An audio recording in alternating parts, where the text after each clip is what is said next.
কোন কাজ করলে কুচি বসা মুরগির গায়েও কোনো হবে না, আর কুচি মুরগিকে কিভাবে আপনারা যত্ন করবেন সবকিছু কিন্তু আজকের ভিডিওতে দেখাবো। আর ডিমের গায়ে আমি কেন এইভাবে দাগ কাটি তাও আজকে আপনাদেরকে জানাবো। তো অনেকদিন আগে শাশুড়ি মায়ের কাছ থেকে একটি মুরগি কিনেছিলাম, সেটাকেই কিন্তু আজকে কুচি বসিয়ে দিব। যাই হোক, আসসালামু আলাইকুম, হ্যালো এভরিওয়ান, সবাই কেমন আছেন? আপনারা দেখছেন village life with Abid and Ayesha. তো কিছুদিন আগে আমি এই মুরগিটাকে আমার শাশুড়ি মায়ের কাছ থেকে কিনেছিলাম, যেহেতু একেবারেই তার জন্য আমার ওকে 10 থেকে 12 দিন পায়ের ভিতরে এভাবে রশি দিয়ে বেঁধে রাখতে হয়েছে, কারণ আমার খোয়ারে অভ্যাস করতে হবে, যেহেতু একেবারেই আবার ওনার খোয়ারে চলে যেতে পারে। আর আমার এই মুরগিটা কেনার পেছনে কারণ হচ্ছে আমার তো সব কয়টা মুরগি মরে গিয়েছিল, শুধুমাত্র একটা মুরগি ছিল, বড় মুরগি গলা ছিল। তো ভাবলাম যে আরেকটা কিনি, তারপর এটা থেকে আরও বাচ্চা তুললে বেশি হবে।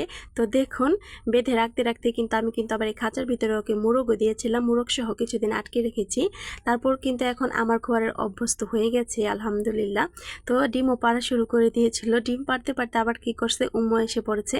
আর দেখুন, কিছুদিন আগে যে গলা ছাড়া মুরগিটাকে উম্মে বসাইছিলাম না, ওর সাথে যে বসে থাকতো, মানে ওকে তাড়িয়ে দিত। ওই এত পাজি কালো মুরগিটা, ওই গলা ছাড়া মুরগিটাকে তাড়িয়ে দিয়ে ওই বসে থাকতো উম্মে। তো কি আর করব, আমি তো অনেকগুলা ডিম আবার খেয়েও ফেলছিলাম। তো 2 হালি ডিম আমি কিনে তারপর ওকে আবার বসিয়ে দিই, এক বাসা থেকে কিনে এনেছি। তো গলা ছাড়া মুরগি ডিমটাকে এলোমেলো করে ফেলছিল, ওটাকে আমি গুছিয়ে দিয়ে আসলাম। আর এখন আমি চুলার থেকে ছাই তুলে নিয়েছি। আমরা যারা দেশি মুরগি পালন করি তারা কিন্তু একটি সমস্যায় ভুগি, যে মুরগি যখন আমরা কুচি বসাই তখন অনেক উকুন হয়ে যায় ছোট ছোট, আর সেগুলো কিন্তু কামড় দিলে মুরগির বাচ্চার সমস্যা হয় আর আমাদের শরীরে এসে পড়ে। আমি এই ছাইয়ের সাথে কেরোসিন তেল মিশিয়ে দিয়েছি, সেটা দেখাতে ভুলে গিয়েছি। তো আমার কিন্তু বাসায় কেরোসিন তেল থাকে, যেহেতু আমি দেশি মুরগি কুচি বসাই। তো অল্প একটু করে কেরোসিন তেল ছাইয়ের সাথে মাখিয়ে দিবেন, তারপর ডিমগুলো দিবেন, তাহলে কিন্তু আর উকুন হবে না। আর যথেষ্ট পরিমাণ চেষ্টা করবেন খোয়ারটাকে পরিষ্কার করার, মানে মুরগির ঘরটাকে পরিষ্কার করে রাখা, যেখানে আপনারা মুরগিটা কুচে বসাবেন, তাহলে আর উকুন হবে না। আর এই যে দেখুন, একটা কমেন্ট করে বলেছিল যে ডিমের উপরে কেন আমি দাগ কাটি।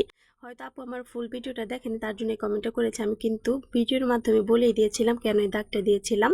আসলে দাগটা দেওয়ার কারণ, যদি মুরগি আবার নতুন করে ডিম পারে তাহলে আমি বুঝতে পারবো যে কোন ডিমটা আর কি নতুন পেরেছে, তাহলে আমি সহজে উঠিয়ে নিতে পারবো। তার জন্য আমি দাগগুলো কেটে নিয়েছি।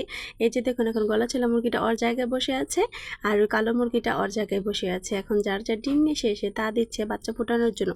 বলি যে কিভাবে কুচি মুরগি যত্ন করবেন। মুরগি কিন্তু তার মানে একটা নেশা হয়ে যায় যখন সে ডিমের উপর তা দেয়, ঠিক মতো বের হয় না, খাবার খায় না। এর জন্য কি হয়, মুরগির ওজনটা অনেকটাই কমে যায়। তার জন্য আমি কি করি, ওদের মুখের কাছে এইভাবে যে খাবার দিয়ে রাখি, চাল খুদ বা যেটা ওরা খায় সেটা দিয়ে রাখি, আর খাবার পানি দিয়ে রাখি। এতে কিন্তু ওরা মানে বের হতে না চাইলেও খাবারটা দেখে তারপর খেয়ে ফেলে, এতে মুরগির ওজন ঠিক থাকে। তো আমার ভিডিও দেখলে হয়তো অনেকে একটু উপকৃত হবেন, আবার অনেকে হয়তো এগুলো জানেন। তো যারা জানেন তাদের জন্য আমার ভিডিওটা না, যারা না জানেন তাদের জন্য আমার ভিডিওটা। একটু উপকৃত হলে ভিডিওতে লাইক দিয়ে কন্টিনিউ করবেন, আমার পাশেই থাকবেন, চ্যানেলটাকে সাবস্ক্রাইব করে দিবেন। এই যে দেখুন, মুরগিটার মুখের সামনে আর কি কাছাকাছি আমি এখন চালটা ধরেছি, কত সুন্দর করে খাচ্ছে। আসলে পেটে খিদা থাকে কিন্তু ওরা খেতে বের হয় না, বাচ্চা ফোটানোর ধান্দায় থাকে। তো দোয়া করবেন। আজকে আমি 11টি ডিম দিয়ে মুরগিটাকে বসিয়ে দিলাম। 10টি দিয়েছিলাম প্রথমে, কিন্তু পরে আবার আরেকটি ডিম পেরেছে মুরগিতে, সেটাকেও সাথে করে দিয়ে দিয়েছি। আর এই যে এখন পানি ধরলে অনেক সময় খায়, কিন্তু এখন মানে ভিডিও করতেছি বুঝতে পারছে, তার জন্য খাচ্ছে না।